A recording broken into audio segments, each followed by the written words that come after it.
I, Alpha David of the Silver Mane, reject you, Lisa, as my mate and Luna." The words struck the cold marble floor of the throne room like shattered glass. Outside, heavy rain lashed against the stained glass windows, masking the sound of Lisa's fracturing heart. She stared at the man she loved, his jaw locked tight, his amber eyes deliberately vacant. "David, please," she whispered, her trembling hands instinctively moving to shield her lower abdomen. "I'm pregnant." A muscle ticked furiously in his cheek. Silence suffocated the grand, empty hall. For a fraction of a second, raw terror breached his stoic facade, but it was instantly swallowed by glacial indifference. "Then you will leave," David commanded, his voice devoid of any warmth they had once shared. "Before morning." She did, and she took his air with her. The scent of fresh-cut pine and diesel exhaust hung thick in the damp morning air. Oakhaven was a human logging town, a miserable smear of mud and rust pressed against the very edge of the neutral territories. It was no place for a wolf. It was certainly no place for a Luna. But for 18 years, it had been a sanctuary. Lisa wiped down the cracked formica counter of the diner, her hands raw from hot water and harsh bleach. She paused, pushing a stray lock of graying brown hair behind her ear, and glanced out the rain-streaked window. Across the street at the lumber yard, a young man was hoisting a massive, stripped pine log onto his shoulder. He did it alone, a task that normally required the grunt work of 3 grown men. Cale. Even from a distance, Lisa could see the tension radiating from her son's rigid posture. He was turning 18 tomorrow. In the wolf world, 18 wasn't just a birthday. It was an awakening. It was the age a wolf reached their physical prime, the age their inner beast fully synchronized with their human form. And Cale's beast was something terrifyingly magnificent. He dropped the log onto the flatbed truck. The heavy thud vibrated through the ground, rattling the coffee cups in Lisa's diner. The human foreman yelled something, likely a reprimand for showing off. But Cale didn't look at him. He stood perfectly still, his broad shoulders rising and falling with his breath, staring eastward, east, toward the Silver Mane territory, toward his father. Lisa's chest tightened with a familiar, suffocating panic. She abandoned her rag and untied her apron, tossing it beneath the counter. When Cale walked through the front door of their small, drafty trailer that evening, the air pressure shifted. He had always been large for his age, but lately, it was as if the cramped metal walls were shrinking around him. He ducked his head to avoid the doorframe, his dark hair plastered to his forehead with sweat and rain. "You were showing off again," Lisa said softly, not looking up from the small stove where a pot of cheap stew was simmering. "I was doing my job, Mom," Kyle replied, his voice a low, gravelly baritone that sounded painfully like David's. He dropped his mud-caked boots by the door and moved to the small sink to wash his hands. "The humans will notice. If they ask questions, let them ask," Kyle snapped, gripping the edges of the tin sink. The metal groaned beneath his grip, bending slightly. He caught himself, forcing his hands to relax, and exhaled a long, shaky breath. "I'm sorry. I'm just tired of hiding." Lisa turned off the stove. She walked over to him, gently placing a hand on his tense back. She could feel the heat radiating from him, the restless energy of an alpha bloodline confined to a rusty cage. "Tomorrow is your birthday," she said, trying to force a smile. "I saved up. We can go to the city on the border, get a real steak." Cale turned to look at her. His eyes were a striking, piercing hazel. Her eyes, but with a dangerous golden ring blooming around the pupil. It was a sign of his impending maturity, a sign of his lineage. "I don't want a steak, Mom," he said quietly. There was a chilling calmness in his tone that made Lisa's stomach drop. "I want to know why." Lisa stiffened, pulling her hand back. We've talked about this. No, you've deflected this, Kale corrected, stepping closer. His sheer size cast a shadow over her. You told me he threw us out. You told me he was a monster. But you never told me why. What did you do to make an Alpha King discard his pregnant mate? The accusation stung, sharp and breathless. I did nothing, she whispered, her voice trembling. He chose power. He chose his pride. He rejected me. Then he deserves to answer for it, Carl said, his jaw setting into a stubborn line that mirrored the king's. Kyle, no, you promised me. I promised I wouldn't go looking for him when I was a boy. Kale corrected softly. He reached out, gently touching his mother's worn cheek. Tomorrow, I'm a man. And tomorrow, I'm going to take back what he stole from you. Lisa opened her mouth to argue, to scream, to forbid him. But looking into his eyes, she saw the undeniable, unyielding will of an alpha. He wasn't asking for permission. He was stating a fact.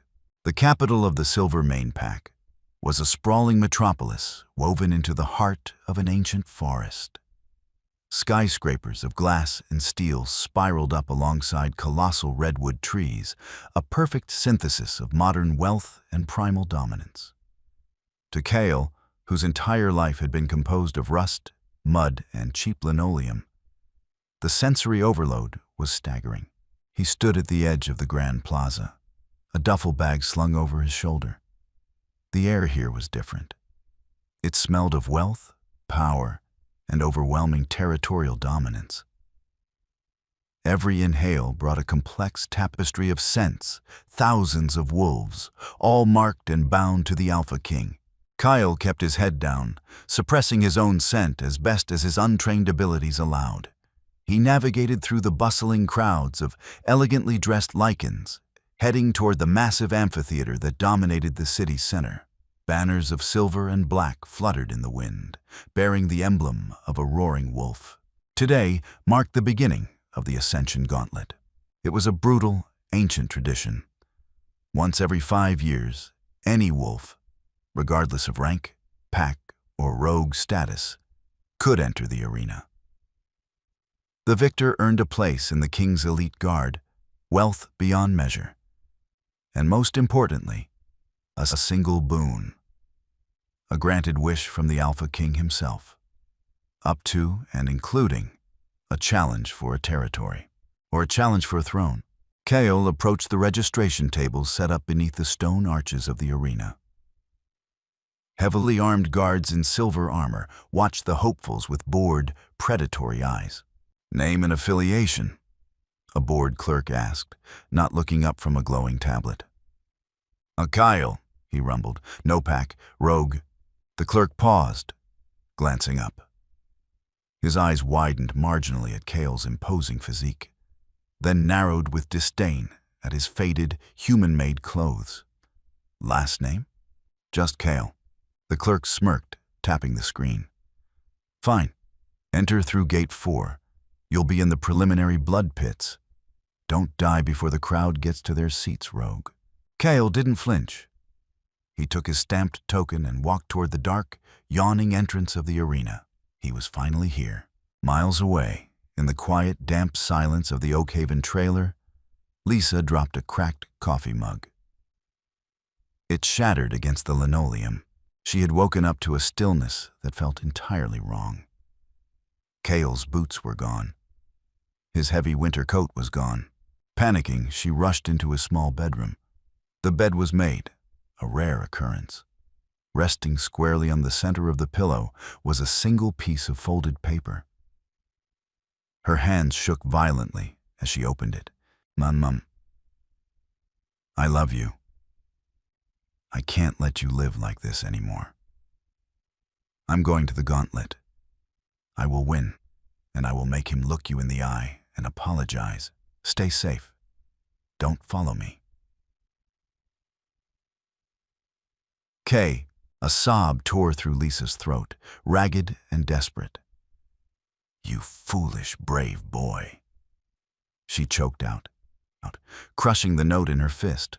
He didn't understand. Kyle thought David was merely a cruel man. He didn't know the politics of the Lycan court.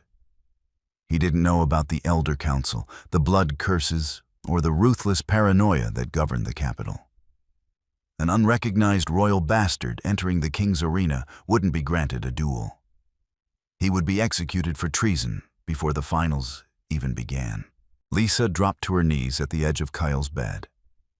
She reached underneath, prying her fingers under a loose floorboard she hadn't touched in 18 years. She pulled up a long, rectangular box wrapped in oilcloth. Unwrapping it, the dim light of the trailer caught the gleam of polished obsidian and silver. It was a ceremonial dagger, the hilt carved with the lunar cycle. The blade of a Luna. She had sworn to never return to the Silvermane. She had sworn to let David believe she had vanished into the ether. But the king was about to meet his son. And Lisa knew David's ruthlessness better than anyone. She stood up, her grief hardening into something cold and sharp. She wasn't just a diner waitress. She had once been chosen by the moon goddess to lead the greatest pack in the world. "I'm coming, Kale," she whispered to the empty room. The roar of 70,000 wolves was a physical force. It battered against the stone walls of the blood pits, a deafening wave of bloodlust and anticipation. High above the sand, in the royal viewing box shielded by enchanted glass, Alpha King David sat motionless on a throne of obsidian. He rested his chin on his knuckles, his amber eyes scanning the arena with profound boredom. He was a man carved from marble, untouched by time, yet burdened by an invisible weight that made his broad shoulders seem eternally heavy. "The preliminary rounds are uninspired this year, my king," murmured Beta Marcus, a lean, scarred man standing at David's right. "Mostly rogues and glory seekers. Nothing worthy of the elite guard." "Let them bleed," David replied, his voice a low, commanding rumble that vibrated through the glass. "The pack needs the spectacle." Down in the pit, the iron gates ground open. Kale stepped onto the blood-stained sand. The sun hit his face, blinding him for a fraction of a second. The air was thick with the coppery scent of death and the intoxicating musk of thousands of lichens. Across the arena, his opponent emerged. It was a massive brute from the northern wastes, standing nearly 7 feet tall, covered in tribal tattoos and scars. The crowd erupted, chanting the northerner's name. "Begin." The announcer's voice boomed magically through the stadium. The northerner didn't hesitate. He shifted halfway, his jaw elongating into a snout, his hands sprouting razor-sharp claws. He charged Kyle like a freight train, aiming to tear the smaller rogue in half. Up in the royal box, David blinked slowly, preparing to look away. He hated these mismatch fights. They lacked discipline. But then the rogue moved. Kyle didn't shift. He didn't brace for impact. Instead, he dropped his center of gravity, pivoting on his heel with a fluid, liquid grace that defied his large frame. As the northerner swung a lethal clawed hand, Kale ducked under the arc. In one seamless motion, Kyle drove his palm upward, striking the brute perfectly beneath the chin. The crack of bone echoed even over the roaring crowd. The massive northerner's eyes rolled back, and his colossal weight crumpled to the sand, unconscious. The fight had lasted 3 seconds. The arena plunged into a stunned, breathless silence. In the royal box, David sat up. His posture snapped from bored to dangerously alert. His amber eyes locked onto the solitary figure standing in the center of the arena. "Did you see that, sire?" Marcus asked, his voice tight with surprise. "That stance. He used the opponent's momentum against him. That's Royal Guard technique," David finished, his voice dangerously low. "Level 4 defensive pivot." "How does a rogue know a Silvermane royal technique?" David didn't answer. He stood up, stepping closer to the glass. He pressed his hand against the enchanted pane, trying to catch a scent, trying to reach out with his alpha aura. Down in the sand, Kale felt the sudden, crushing weight of an alpha's gaze. It felt like a physical pressure bearing down on his skull. He turned slowly, looking up past the tiers of seats, straight toward the royal box. He couldn't see through the tinted glass, but his blood sang. He knew he was watching. For a moment, Kyle lost control of his restraint. The anger, the years of watching his mother suffer, boiled over. His human eyes flashed, blooming into a brilliant, blinding, sovereign gold. David staggered back a step, knocking his heavy goblet of wine off a side table. The silver cup clattered against the stone, splashing dark red across the floor. "Sire," Marcus alarmed, reaching for his sword. "What is it?" David's heart hammered against his ribs like a trapped bird. The air in his lungs suddenly tasted like ozone, damp earth, and pine. The gold. Only an alpha of a pure royal bloodline possessed eyes of that exact, luminescent shade, and the boy's scent carried faintly on the wind magic of the arena. It was a ghost. A ghost David had spent 18 years trying to bury in the darkest corners of his shattered mind. "Marcus," the king breathed, his eyes never leaving Kale's retreating form as the gates closed.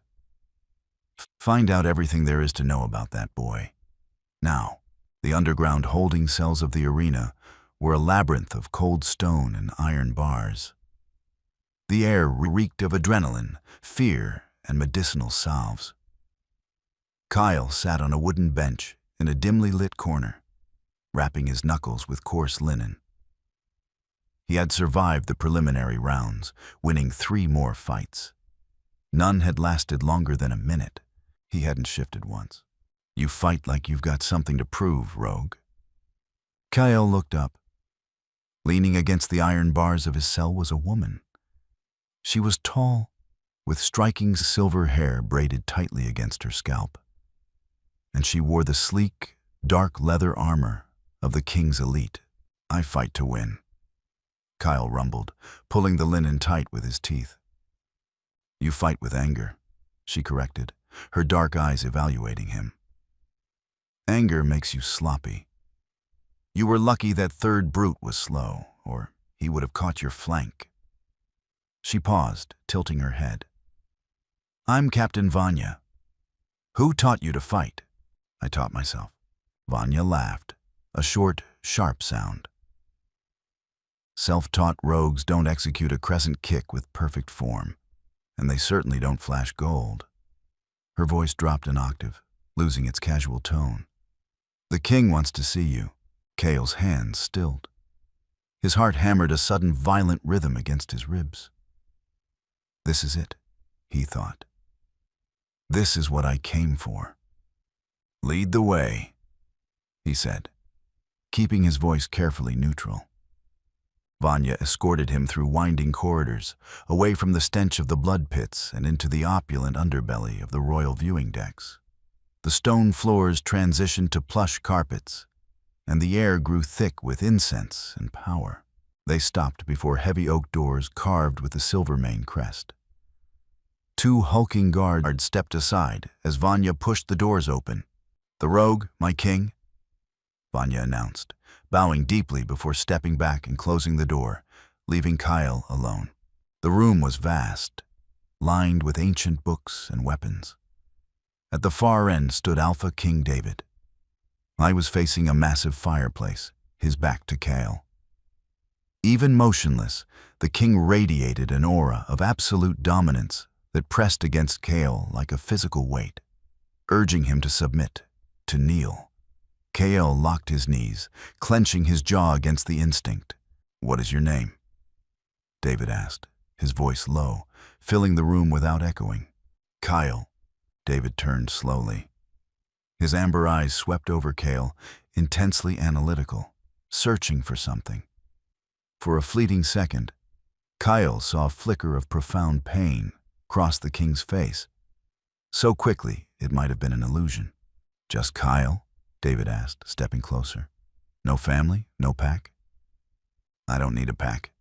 Every wolf needs a pack," David countered softly. He stopped a few feet away, invading Kale's space. The king was taller, broader, a true force of nature. "Where are you from, Kale?" "Oakhaven." David frowned. "A human logging settlement on the edge of the wastes. What were you doing there?" "Surviving." Kale spat, his anger flaring. He stepped forward, defying the king's aura. "Something you know nothing about, sitting on a throne you didn't bleed for." The air in the room instantly turned freezing cold. David's eyes flashed a dangerous, pure gold. The pressure in the room intensified to an agonizing level, attempting to force Kale to the floor. Kyle gritted his teeth, sweat beading on his forehead. His knees trembled, but he didn't kneel. He pushed back with his own fledgling aura, his eyes igniting with matching gold. David stopped, his breath hitching. The pressure vanished instantly. He stared at Kale's eyes, his chest rising and falling rapidly. "Who is your mother?" David demanded, his voice barely a whisper, yet laced with terrifying urgency.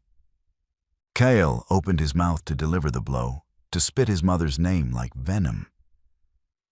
But a sharp knock on the door interrupted him. Beta Marcus burst in, looking flustered. "My king, forgive the intrusion. It's the Elder Council.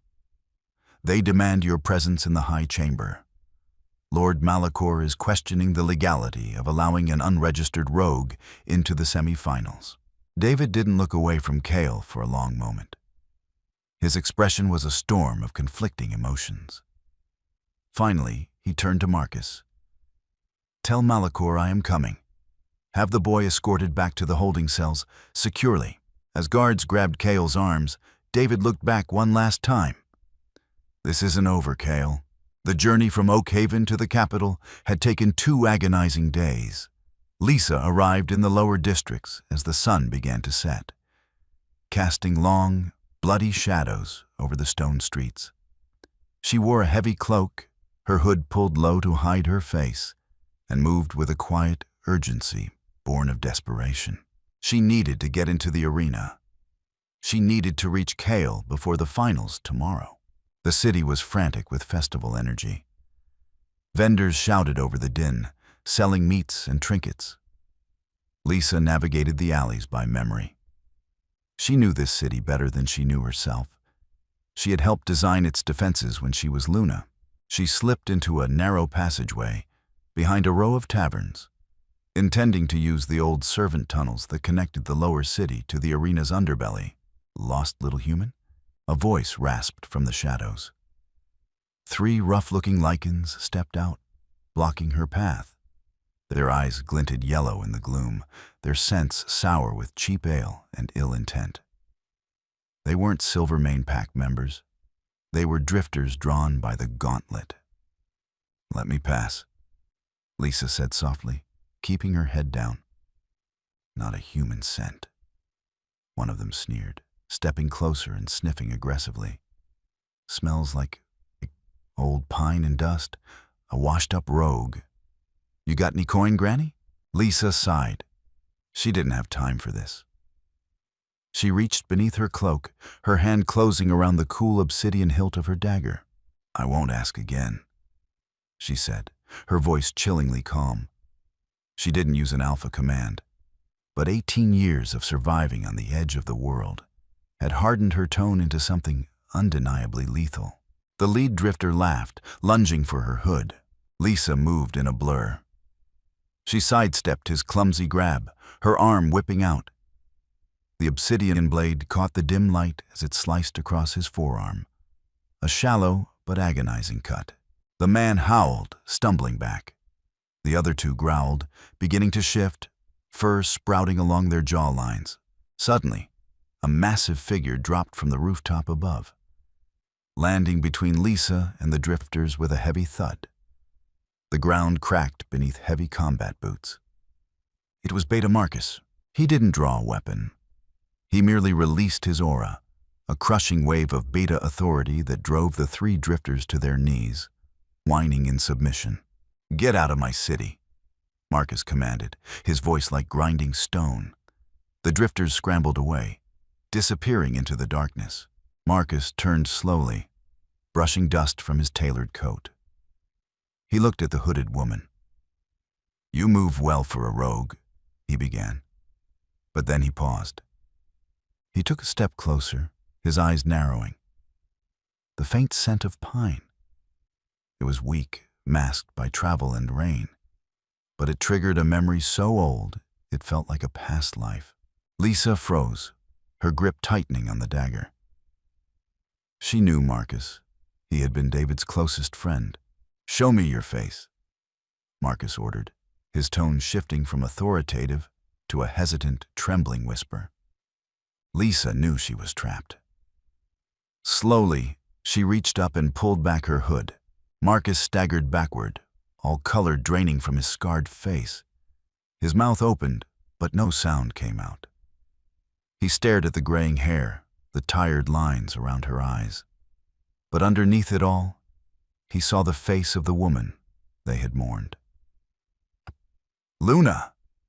he choked out, falling to one knee instinctively. "Luna Lisa, you're dead. The king." "He said you died in an ambush." Lisa's heart plummeted. "He told you I was dead," she whispered, the horrifying truth dawning on her. "He returned from the border 18 years ago, covered in blood." Marcus babbled, staring at the ground in shock. "He said rogues attacked. He said he was too late. He tore apart half the neutral territories hunting for your killers." Lisa stumbled back, dropping her dagger. It clattered loudly on the cobblestones. The narrative she had built her life upon, the story she had told Cale, was fracturing. David hadn't rejected her to cast her aside. He had rejected her to hide her. But from what? "Marcus," Lisa breathed, grabbing the beta's broad shoulder. "Where is Cale? Where is my son?" The semi-finals were brutal. Kyle found himself pitted against two opponents simultaneously, a cruel twist ordered by the Elder Council. Lord Malachor, a wizened, ancient wolf who sat at the right hand of the royal box, had argued that a rogue needed to prove twice the worth of a packborn. Kyle stood in the center of the arena, panting heavily. One opponent lay unconscious near the wall. The other, a swift, vicious female from the eastern coast, circled him, her claws dripping with his blood. She had managed a glancing blow across Cale's ribs. Up in the box, David gripped the stone balcony rail so hard the rock began to crack. He had spent a sleepless night agonizing over the boy's scent, his eyes, his defiance. He had ordered an investigation, but the results were days away. "The boy is skilled, sire," Malachor sneered, leaning heavily on his silver-tipped cane. "But he relies too much on his human form. A true wolf embraces the beast. He is holding back. Perhaps he fears what he truly is." David ignored the ancient elder. His eyes were fixed on the blood seeping through Cale's shirt. Every drop felt like a searing burn on David's own skin. Down below, the female combatant lunged. She feinted left, dropping low to sweep Cale's legs. Kyle had had enough. The pain in his ribs was throbbing, and the exhaustion was setting in. He stopped suppressing his inner wolf. He didn't shift fully. He didn't need to. He simply let the beast slip the leash. A low, terrifying growl rattled in Kyle's chest, loud enough to echo across the silent stadium. His muscles bulged, his spine elongating slightly. When the female swept his legs, Kyle didn't fall. He caught her leg with one massive hand, his grip like a steel vise. He hoisted her into the air, spinning her once and threw her across the sand. She hit the stone wall with a sickening crunch and slumped to the ground, out cold. The crowd erupted in a frenzy. Kale stood panting, his eyes blazing gold, staring directly up at the royal box. "Enough," David muttered. He turned to a guard. "Bring him to my chambers, now." "Sire," Malachor interjected, his voice oily. "The boy must compete in the final tomorrow to earn an audience." "I am the king, Malachor," David snarled, his restraint snapping. He turned on the elder, his dominant aura exploding outwards, pinning Malachor to his chair. "Do not question my orders." 10 minutes later, Kyle was shoved into the king's private study. The heavy doors slammed behind him. He stood in the center of the room, clutching his bleeding side, defiant and furious. David turned from the window, his face pale. He took a step toward Kale, his hand reaching out slightly. "Your name is Kale," David said, his voice cracking with an emotion that sounded terrifyingly like a sob. "Who named you?" "My mother," Kyle spat. "Lisa." The name hung in the air, heavy and destructive. David collapsed into a leather chair, burying his face in his hands.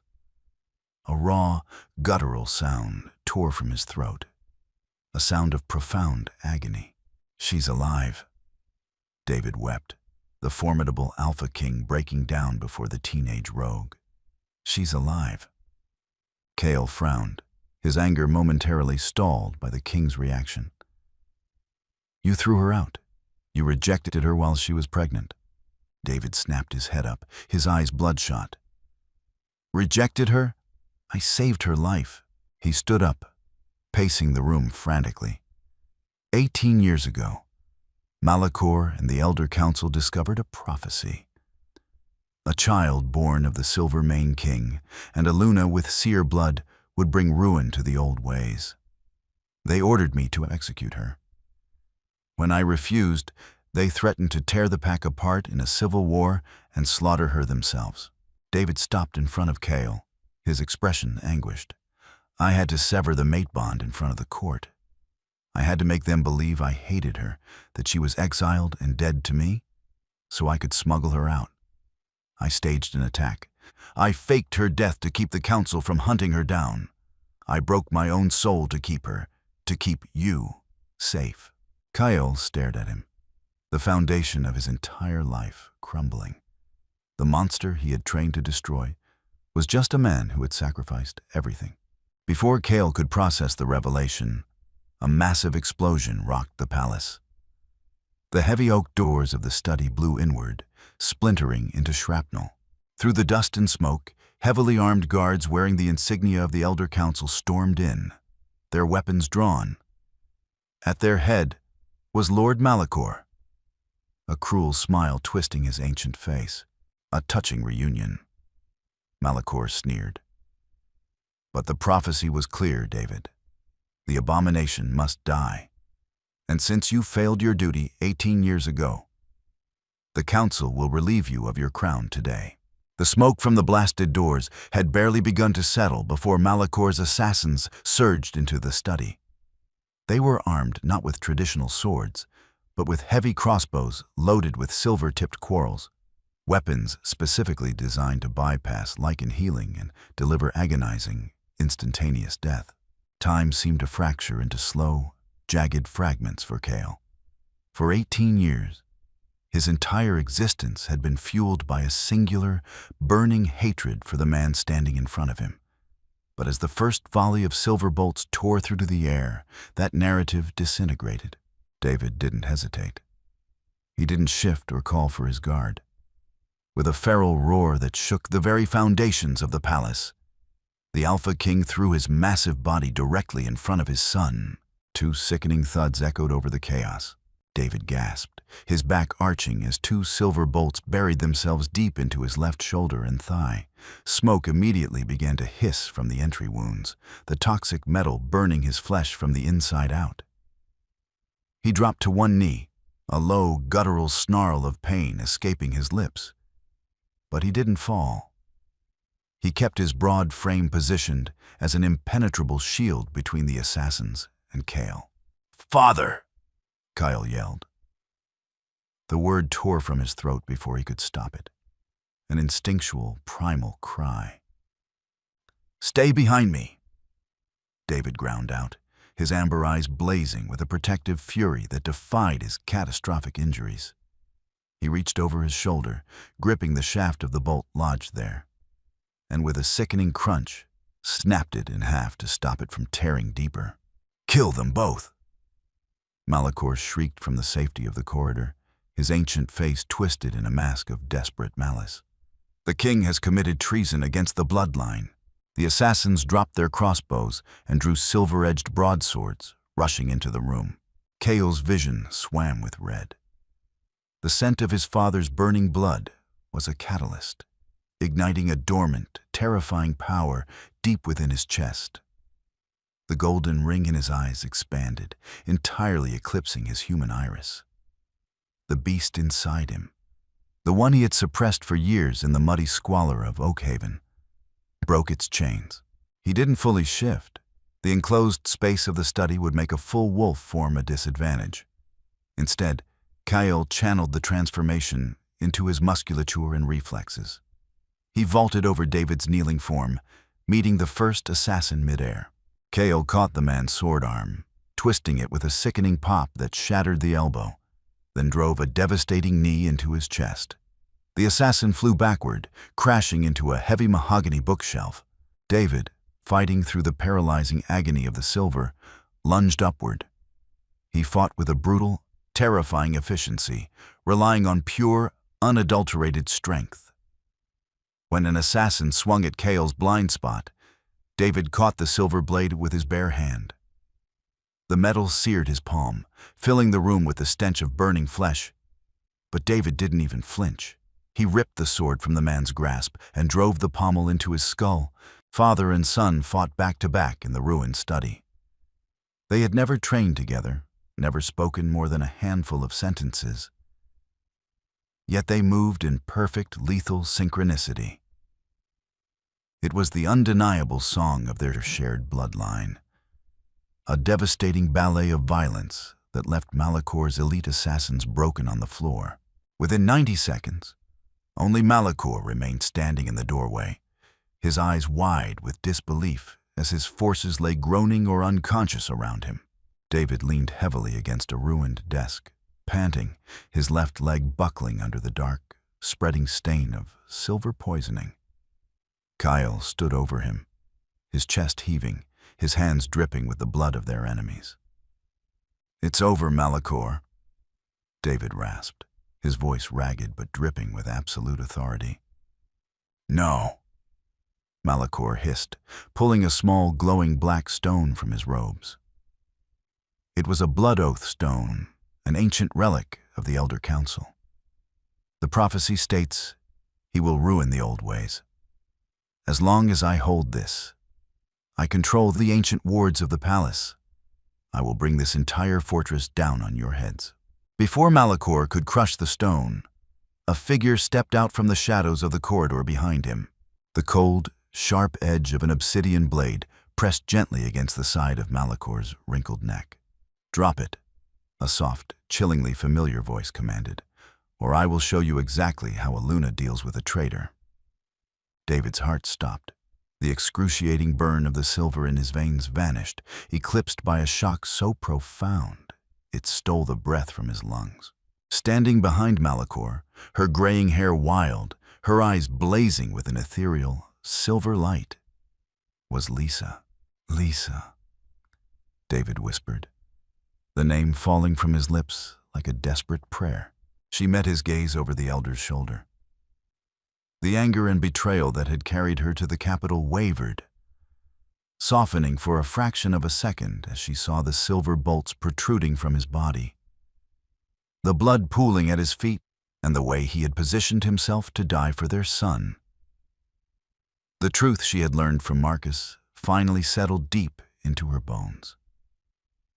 He hadn't thrown her away. He had shattered himself to keep her alive. "Mom," Kael breathed, stepping forward, his golden eyes wide with shock. "Don't move, Kael," Lisa warned softly, though her blade remained steady against Malachor's pulse. Malachor sneered, though a bead of sweat rolled down his temple. The dead Luna returns. Fitting. You can watch your abomination of a son die beneath the rubble. He tightened his grip on the black stone, preparing to shatter it. But Lisa was not just a Luna. She was a descendant of the seers. The prophecy, Lisa said, her voice echoing with a strange, harmonic resonance that seemed to vibrate through the floorboards. You read it wrong, Malachor. You were so blinded by your fear of losing power that you misunderstood the vision. She closed her eyes, the silver light radiating from her skin, filling the ruined study with a blinding, lunar glow. The child of the Silvermane and the seer will bring ruin to the old ways, not to destroy the pack, but to cleanse the rot. Lisa pushed her aura outward. It wasn't dominating like an alpha's. It was suffocatingly pure, a wave of ancient, undeniable truth. It slammed into Malachor, unearthing his decades of treachery, his embezzlements, his secret assassinations to maintain the council's grip on the king. Kyle, Lisa commanded, her eyes snapping open. Break it. Kyle didn't hesitate. He didn't ask questions. He lunged forward with explosive speed. Malachor tried to crush the stone, but Kyle's hand closed over the elder's fist. The heat of Kyle's alpha aura clashed violently with the dark magic of the elder's stone. Kyle squeezed. His muscles corded, the golden light in his eyes burning like a miniature sun. You are the past, Kyle snarled into Malachor's terrified face. With a deafening crack, the black stone shattered into dust within Malachor's grip. The magical backlash blasted the elder backward, throwing him against the stone wall where he collapsed, unconscious and stripped of his ancient protections. Silence fell over the ruined study, save for the ragged breathing of the three survivors. Lisa dropped her dagger. It clattered against the floor. She stepped over the fallen assassins, her eyes fixed solely on David. He was struggling to remain upright, his face graying from the silver toxicity. You absolute stubborn fool, she choked out, tears finally spilling over her lashes as she reached him. David's bloody hand reached up, his trembling fingers tracing the line of her jaw, as if terrified she was a mirage that would vanish if he touched her too hard. You're beautiful, he whispered, his voice failing. You're safe. Thank the goddess. His eyes rolled back, and the Alpha King collapsed forward. Kale and Lisa caught him, lowering his massive frame to the floor just as Beta Marcus and a dozen elite guards stormed into the room. Get a healer, Marcus roared, taking in the devastation. The king has taken Silver. As the guards swarmed the room to secure Malachor and the assassins, Kale knelt beside his mother. He looked at the pale, scarred face of the king, the man he had sworn to destroy, who had just died 1,000 deaths to give him a future.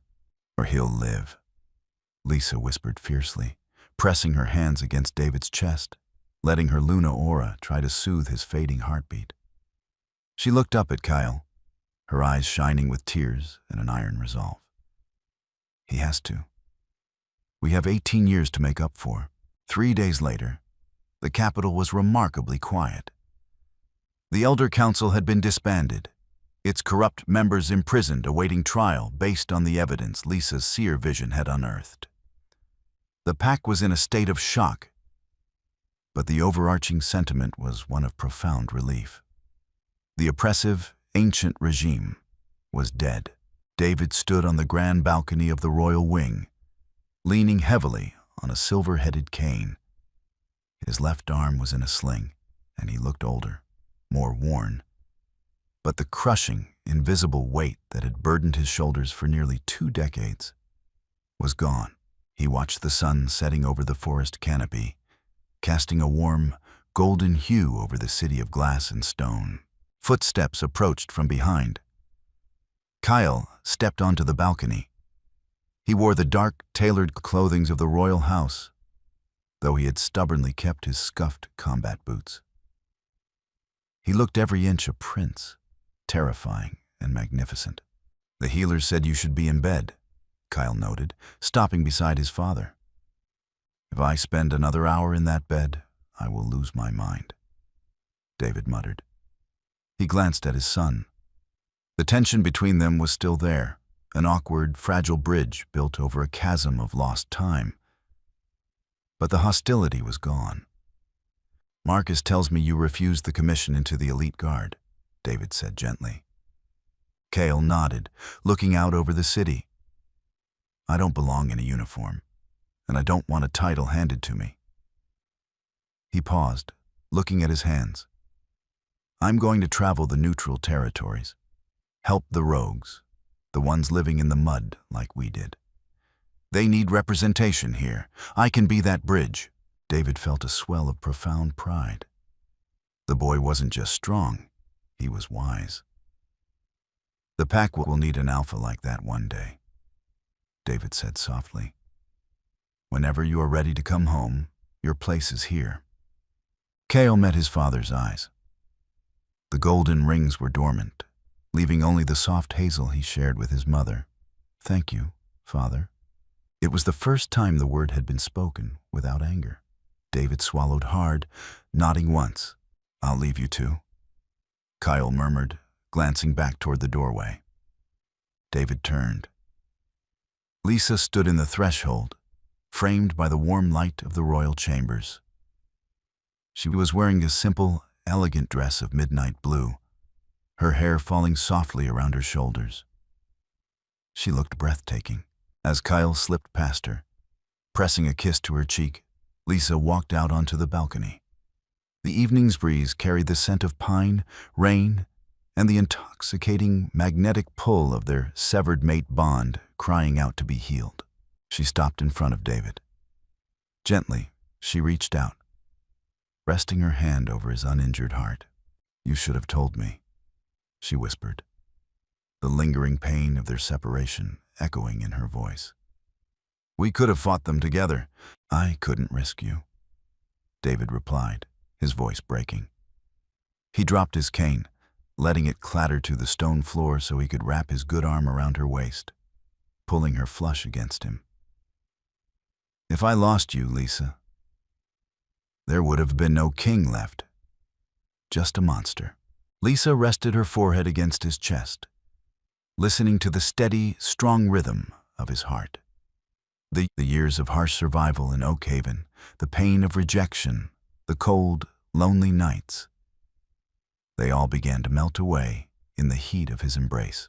"It's over now," she said softly, tilting her head up to look into his amber eyes. "I rejected you to save you," David murmured, his thumb gently tracing her lower lip. "But I will spend every second of the rest of my life earning you back. If you'll let me." Lisa smiled, a genuine, radiant expression that made David's breath hitch. She leaned in, closing the distance between them. "You better start right now," she whispered against his lips. When they kissed, a palpable shockwave of energy rippled outward from the balcony. It was the undeniable, earth-shattering hum of a broken mate bond, snapping violently, beautifully back into place. Below them, the city lights flickered, and the distant howl of a wolf rose from the forest. A song of victory, of healing, and of the Alpha King finally bringing his Luna home.